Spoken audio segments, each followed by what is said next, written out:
Sprint planning is the first Scrum event every sprint. The goal of sprint planning is to create a fully useful plan for the sprint, a plan that helps the team reach a sprint goal. It all starts with the product owner offering an initial sprint goal to the team.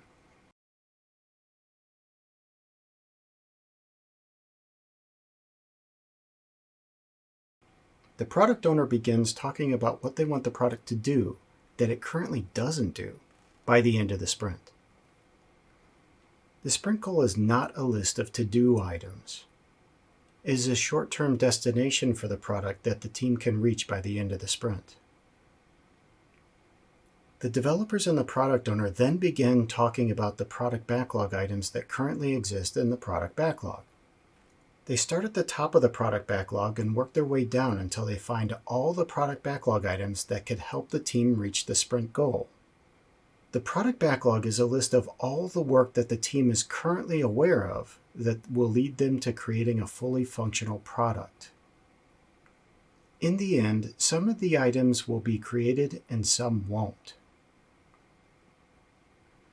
The product backlog is ranked or prioritized with the highest value product backlog item at the top and the least value product backlog item at the bottom. If during sprint planning the team starts to believe at any point that the work to complete the sprint goal is too much for one sprint, the developers and the product owner are obligated to negotiate the size of the sprint goal. Once the developers are comfortable with the size of the sprint goal, they start selecting the product backlog items that match the sprint goal and bring them into the sprint backlog. Sometimes the most valuable product backlog item has nothing to do with the agreed upon sprint goal, so it is not selected for the sprint. Scrum is goal-oriented, not list of work-oriented. We don't just select product backlog items from the top of the product backlog because they're valuable.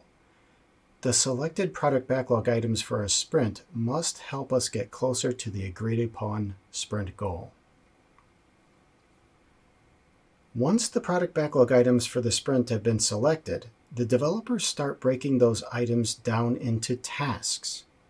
The tasks should create a sort of step-by-step how-to guide for getting the product backlog items to done. It is often said that sprint planning has three distinct parts. Part 1 is nicknamed the why. Why is the work for this sprint valuable? The answer to that is the sprint goal. So part 1 of sprint planning is the negotiation and agreement on the sprint goal. Part 2 of sprint planning is the product backlog item selection. What are we going to work on this sprint in relation to the sprint goal?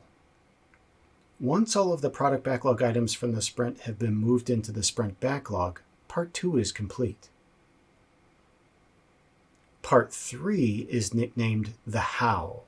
How are we going to get the work done? When the developers are finished tasking out the product backlog items, part 3 is complete.